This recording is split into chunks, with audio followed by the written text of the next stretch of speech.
জয় শ্রীকৃষ্ণ ভাই, আমি Bapan Ghosh. Welcome to my YouTube channel.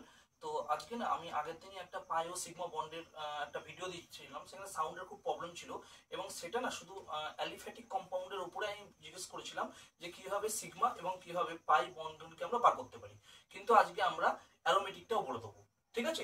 এবং এই অ্যারোমেটিকের সঙ্গে তোমরা দেখতে পাচ্ছ আজকে অ্যারোমেটিকটা বলবো কিভাবে এখানে আমরা পাই বন্ড এবং সিগমা বন্ডকে চিহ্নিত করতে পারি। তো উইদিন সেকেন্ডের মধ্যে আমরা টিক্সের মাধ্যমে বলে দেবো, কিন্তু বেসিক ইনফরমেশন দিয়ে দেবো। তো তোমাদের না ভাই, আমি দেখো সায়েন্স বলে কোনো চ্যাপ্টার এটা নয় যে তোমরা আইএস প্রিলিতে যে প্রশ্নটা এসেছে সেটা তোমার গ্রুপ ডিতে আসবে না, বা গ্রুপ ডির যে সায়েন্সের প্রশ্নটা এসেছে সেটা আইএস প্রিলিতে দেবে না, এরকম কোনো ব্যাপার নেই। সায়েন্স সায়েন্সই হয়। তো তোমরা ভাববে না হ্যাঁ কিছু কিছু জিনিস আমরা কেটে কুটে পড়বো যেগুলো আমাদের হ্যাঁ এক্সামে আসতে পারে, সেই জিনিসগুলো আমরা একটু ভালো করেই দেখবো অবশ্যই। আর যেগুলো আসেনি বা তোমরা দেখো, যেহেতু রেলের পরীক্ষা দেবে, রেলের পরীক্ষায় তোমরা জানো সায়েন্স একটা খুবই গুরুত্বপূর্ণ একটা মানে ভূমিকা গ্রহণ করে থাকে। তো আমরা না এমন কিছু কিছু করবো যেগুলো আমরা ট্রিক্সের মাধ্যমে উড়িয়ে দিতে পারি, ঠিক আছে ভাই? তো আমাদের মহাভারত রচনা করার কোনো দরকার নেই, ঠিক আছে? তো দেখো, আমি বেশি বকবো না, কোনো কিছু না বলে আজকে আমি চলে আসি। আগের দিনে একটা সাউন্ড কোয়ালিটি খুব ভালো ছিল, সেটার উপরেও বলে আমি কিছু এই পাইও সিগমা বন্ড আলোচনা করছি। তো দেখো, বেসিক ইনফরমেশন পাইও সিগমা বন্ডের আমি জেনে নিই আগে যে বেসিক ইনফরমেশনটা কি হতে চলেছে ভাই, ঠিক আছে? তো দেখো ভাই, আমি এইটা বলার আগে না আমি নর্মাল একটু বলে দিই যে পাই বন্ড আর সিগমা বন্ড কখন কিভাবে বসে। আগের ভিডিওটাও বলেছি কিন্তু অনেকে বলছে শুনতে পাইনি, তার জন্য আমি একটু ভালো করে বলে দেওয়ার চেষ্টা করছি, দেখবে ভালো করে ভাই। দেখো ভাই, আমি যদি বলি একটা আছে সিঙ্গেল বন্ড, নর্মাল বলে দিচ্ছি, আগের দিনও বলে দিচ্ছি। একটা আছে সিঙ্গেল বন্ড, ঠিক আছে? একটা আছে ডবল বন্ড, ঠিক আছে ভাই? আর একটা আছে ভাই আমার ট্রিপল বন্ড। তো আর সিঙ্গেল বন্ড মানে মনে রাখবো, সিঙ্গেল বন্ড যেখানে থাকবে আগে সিঙ্গেল বন্ডটা লিখে এক এক করে পড়বো ভাই, হ্যাঁ মানে মুশকিল হয়ে যাবে। সিঙ্গেল বন্ড মানে ভাই মনে রাখতে হবে একটা সিগমা বন্ড থাকে, একটা সিগমা বন্ড থাকে। সিগমা বন্ড কটা? একটা। তো এটা তোমাকে মনে রাখতে হবে যে সিঙ্গেল বন্ডে সিগমা বন্ডের সংখ্যা একটা থাকে ভাই, এটা মনে রাখবে, ক্লিয়ার? যদি ডবল বন্ড হয়, বন্ড যদি ডবল বন্ড হয় তাহলে সিগমা বন্ড থাকে কটা? না একটা থাকে সিগমা বন্ড ভাই, আর একটা থাকে তোমার পাই বন্ড ভাই, ঠিক আছে? এটাও তোমাকে মনে রাখতে হবে। তাহলে কি বললাম, যদি সিঙ্গেল বন্ড থাকে তাহলে একটা সিগমা বন্ড, যদি ডবল বন্ড থাকে একটা সিগমা একটা পাই, ক্লিয়ার ভাই? আর একটা পড়ে থাকলো যেটা হচ্ছে একটা ট্রিপল বন্ড। তো এই যে ট্রিপল বন্ড, এই ট্রিপল বন্ডে কি থাকে ভাই? না একটা থাকে তোমার ভাই সিগমা বন্ড, আর একটা থাকে তোমার হচ্ছে ভাই পাই বন্ড। তো সরি, দুটো হচ্ছে তোমার পাই বন্ড, ক্লিয়ার ভাই? এই জিনিসটা তোমার মনে রাখতে হবে, আর কিচ্ছু না, ঠিক আছে? তো সিগমা বন্ড অলওয়েজ দুটো সিঙ্গেল, সিগমা তো সিঙ্গেল, সিগমার এস সিঙ্গেলের এস। তো সিঙ্গেল বন্ডের মধ্যে অলওয়েজ কি বন্ড হয়? সেটা হচ্ছে সিগমা বন্ড, ঠিক আছে? তো তোমাকে যদি বলে মিথেন, মিথেনে কি সবকটা সিঙ্গেল বন্ড আছে, তার মানে সবকটাই হবে সিগমা বন্ড। তোমাকে বললো ইথিলিন, ইথিলিনে কটা মানে মানে কটা সিগমা কটা পাই? তুমি বলবে কেন স্যার ইথিলিনে একটা সিগমা একটা পাই, ঠিক আছে? আমি বললাম অ্যাসিটিলিন, তুমি বলবে স্যার একটা সিগমা আর দুটো পাই। তো মনে রাখবে ট্রিপল বন্ড মানে একটা সিগমা আর দুটো পাই, ক্লিয়ার ভাই? মনে থাকে জানো, কিন্তু এটা আমি শর্টে একটু বলে দিলাম। তো সিঙ্গেল বন্ড মানে একটা সিগমা একটা পাই, সরি সিঙ্গেল বন্ড মানে একটা সিগমা বন্ড, ডবল বন্ড মানে একটা সিগমা একটা পাই, আর ট্রিপল বন্ড মানে একটা সিগমা আর দুটো পাই, ক্লিয়ার ভাই? তো এটা বেসিক ইনফরমেশন বলে দিলাম, তোমরা একটু মনে রাখবে।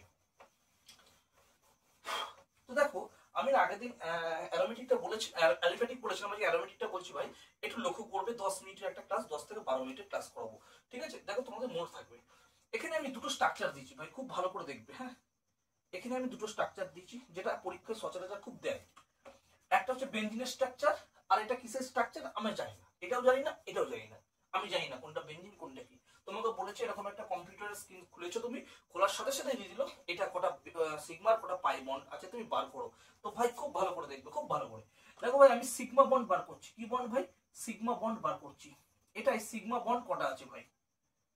যখন সিগমা বন্ড বার করব কি করব, এখানে কতগুলো অ্যাটম আছে আগে গুনে নাও। দেখো আমি যদি লক্ষ্য করি, দেখো এখানে একটা দুটো তিনটে চারটে পাঁচটা ছটা সাতটা আটটা নটা 10টা 11টা 12টা, তাহলে 12টা থাকলো। তাহলে যতগুলো থাকবে ততগুলো তুমি গুনে নেবে।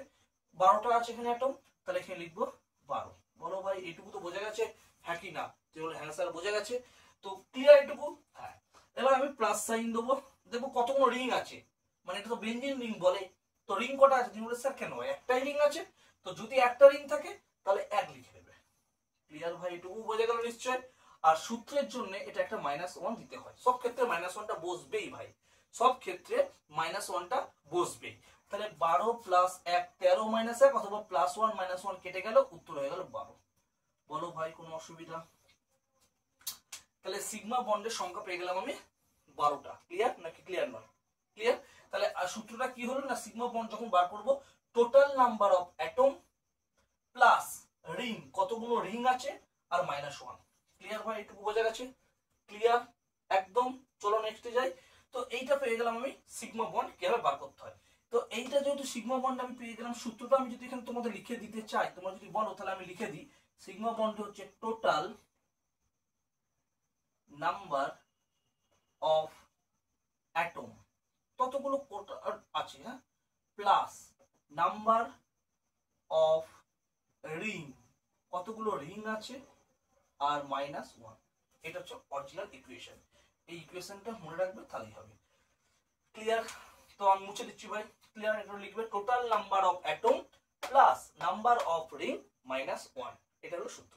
তো সিগমা বন্ড আমি বার করে ফেললাম। এবার বললাম এখানে পাই বন্ড কটা আছে।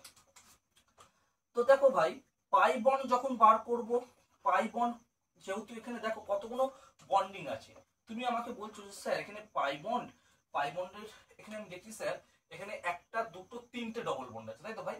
দেখো এখানে একটা ডবল বন্ড আছে, এখানে একটা ডবল বন্ড। তো তুমি বলো ভাই, যদি ডবল বন্ড থাকে, একটু আগে আমি বলেছি ডবল বন্ডের মধ্যে কটা সিগমা কটা পাই থাকে, তুমি বলবে কেন স্যার ডবল বন্ডের মধ্যে একটা সিগমা আর একটা পাই থাকে। তাহলে একটা সিগমা যদি একটা পাই থাকে, তো এখানে ডবল বন্ড কটা আছে? দুটো তিনটে, একটা দুটো তিনটে। তার মানে এখানে একটা পাই বন্ড আছে, এখানেও একটা পাই বন্ড আছে, এখানেও একটা পাই বন্ড আছে। তুমি বলবে হ্যাঁ স্যার, তাহলে পাই বন্ড কটা হলো? তিনটে। বলো ভাই কোনো ডাউট? আর সিগমা বন্ড কটা হলো ভাই? তুমি বলে কেন স্যার, একটু একটু আগেই করে দিলেন। Answer is 12। বলো ভাই কোনো ডাউট এইটুকুতে? বলো। ক্লিয়ার? তো সিগমা ও পাই বন্ড কিভাবে আমরা অ্যারোমেটিক কম্পাউন্ডে বার করতে পারি সেটা আমি বুঝিয়ে দিলাম। দেখো দুটো ডবল বন্ড কটা আছে, সিঙ্গেল বন্ডের মধ্যে তো সবই বলেছি সিঙ্গেল সিগমা, তো সিঙ্গেল বন্ডের মধ্যে তো সিগমাই থাকে। আর ডবল বন্ডের মধ্যে কি একটা সিগমা একটা পাই, আগেরটাই বলেছি একটু আগে। তো একটা পাই, দুটো পাই, তিনটে পাই, তো তিনটে পাই। বলো ক্লিয়ার কি ক্লিয়ার নয়? ইয়েস। তো পরেরটা তোমরা বলবে, আমি বলবো না। ক্লিয়ার ভাই? এটুকু মুছে দিচ্ছি। এবার আমি এখানে চলে আসছি। তো আমি বললাম ভাই বলো তো এখানে সিগমা বন্ড কত আছে? বলবে স্যার এটা কি কোনো কোশ্চেন করছেন আপনি? আমি বলবো না, ঠিক বলেছো। তো দেখো গুনে নিই কটা আছে। একটা, দুটো, তিনটে, চারটে, পাঁচটা, ছটা, সাতটা, আটটা, নটা, 10টা, 11টা, 12টা, 13টা, 14টা, 15টা, 16টা, 17টা, 18টা। তাহলে টোটাল নাম্বার অফ অ্যাটম কত হলো ভাই? 18। এগুলো ঠিক কথা। এবার কি করবো ভাই? প্লাস সাইন দেবো। কটা রিং আছে? তুমি বলে স্যার এই একটা রিং আছে আর এই দিক দিয়ে আরেকটা রিং আছে, তো দুটো রিং আছে। তো দুটো রিং আছে তো 2 বসিয়ে দাও, আর সূত্রের যে -1 সেটা বসিয়ে দাও। তাহলে 18 আর 2 20, 20 - 1 সমান হয়ে গেল 19। বলো ভাই কোনো ডাউট? 18 + 2 20, 20 - 1 19। তাহলে এখানে সিগমা বন্ড কটা হলো? 19টা। আমি বললাম তাহলে বলো পাই বন্ড কটা আছে? বলে হ্যাঁ স্যার পাই বন্ড তো আপনি বলেছিলেন ডবল বন্ড। তো ডবল বন্ড দেখছি ভাই এখানে একটা আছে ডবল বন্ড। ক্লিয়ার তো ভাই? বোঝা যাচ্ছে তো? হ্যাঁ, এখানে একটা ডবল বন্ড, এখানে একটা ডবল বন্ড। তাহলে এখানে একটা পাই বন্ড আছে, ডবল বন্ডের তো একটা পাই বন্ড একটা সিগমা। তো এখানে ডবল বন্ড আছে, তাহলে এখানে একটা পাই বন্ড থাকবে, আর ভাই এখানে একটা পাই বন্ড থাকবে, হ্যাঁ কি না? তাহলে এখানে তো তিনটে হয়ে গেল। আবার এইদিকেও দেখছি এখানে একটা ডবল বন্ড আছে, দেখেছো ভাই? তো এখানে ডবল বন্ড মানে এখানে একটা পাই বন্ড থাকবে, এখানে একটা ডবল বন্ড আছে, তো এখানে একটা পাই বন্ড থাকবে। বলো ভাই বোঝা গেল? তো যেখানে যেখানে ডবল বন্ড আছে সেখানে সেখানে আমি নজর দেবো। যদি ট্রিপল বন্ড থাকে তো ট্রিপল বন্ডের দিকে নজর দেবো। এরকম করে মনে রাখতে হবে। ক্লিয়ার ভাই? তো ডবল বন্ড আছে এখানে, তো একটা, দুটো, তিনটে, চারটে, পাঁচটা। তো পাই বন্ড কটা আছে? তুমি বলো স্যার এখানে পাই বন্ড 5টা আছে। তাহলে এখানে লিখে দিই ছোট করে, এটা হয়ে গেল 19। আর পাই বন্ড কটা আছে বললাম ভাই? না পাই বন্ড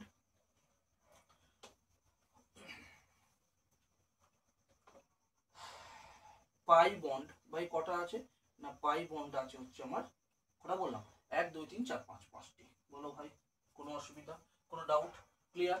19টা একটু এইদিকে লিখে দিই, যদি অনেক সময় বলে দেখা যায় না, ছেলেমেয়েরা বলে। হ্যাঁ, তো জানি না কি হচ্ছে। তো বোঝা গেল নিশ্চয়ই ক্যালকুলেশনটা? এই হয়ে গেল আমাদের সিগমা বন্ড আর পাই বন্ডের জাস্ট কনফিগারেশন। দুটো আমি তোমাদের বুঝিয়ে দিলাম। এরকম হাজার হাজার প্রশ্ন দিলে তোমরা এই ট্রিক্স ফর্মুলায় উড়িয়ে দেবে।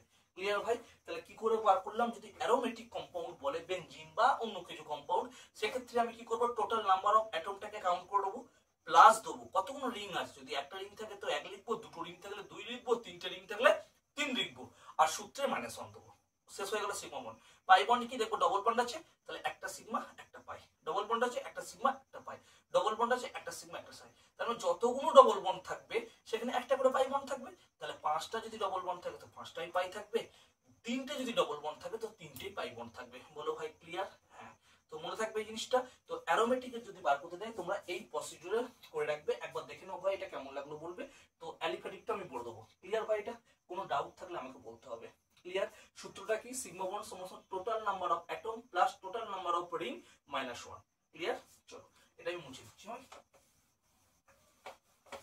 তো দেখো এরকম ট্রিক্স তোমাকে মনে রাখতে হবে এবং পরীক্ষায় নামানোর চেষ্টা করতে হবে, যেটা আমি কিভাবে নামাতে পারবো কত সহজে। ঠিক আছে? তো এটা হচ্ছে পাই বন্ডের ক্ষেত্রে, এবং সিগমা বন্ডের ক্ষেত্রে আমরা অ্যারোমেটিকের ক্ষেত্রে কিভাবে করলাম। অ্যালিফ্যাটিক আগের দিন বলে দিয়েছিলাম, শুধু ভিডিওটা একটুখানি মানে সাউন্ড কোয়ালিটিটা শোনা যাচ্ছিল না, এর জন্য আমি আবার বলেছি তোমাদের জন্য, একটুখানি 2 সেকেন্ড টাইম লাগবে ভাই, একটু দেখে নাও। ঠিক আছে? যাতে তোমাদের ভুল না হয়। তো দেখো ভাই আমি এখানে একটা জিনিস টুকছি, সেটা হচ্ছে এখানে দেখবে H bond C triple bond C bond NH2। কি বলেছি ভাই? NH2। তো এই স্ট্রাকচারে আমি তোমার চেয়েছি কি না, এই স্ট্রাকচারে আমি চেয়েছি টোটাল নাম্বার অফ সিগমা আর টোটাল নাম্বার অফ পাই। ভাই মনে রাখতে হবে কতগুলো সিগমা বন্ড আছে আর কতগুলো পাই বন্ড আছে সেটা আমাকে বার করতে হবে। তো ভাই আমি সিগমা বন্ড আগে বার করি। তো সিগমা বন্ড যদি বার করতে চাই তাহলে কি টোটাল নাম্বার অফ কার্বন কটা, মানে অ্যাটম কটা আছে? তুমি বলে স্যার 1 2 3 4 5 6। আমি বলবো একদম ঠিক তাই, তাহলে 6 লিখে দিলাম। বলো ভাই ক্লিয়ার? 6। তাহলে এটাও ঠিক তাই, সূত্রটাও লিখে দিই। আচ্ছা টোটাল নাম্বার অফ কি ভাই? Atom. Total number of atom এখানে লিখি, total number of atom minus 1। এই হলো সূত্র, total number of atom minus 1। মনে থাকবে ভাই? তো টোটাল নাম্বার অফ অ্যাটম কটা আছে ভাই?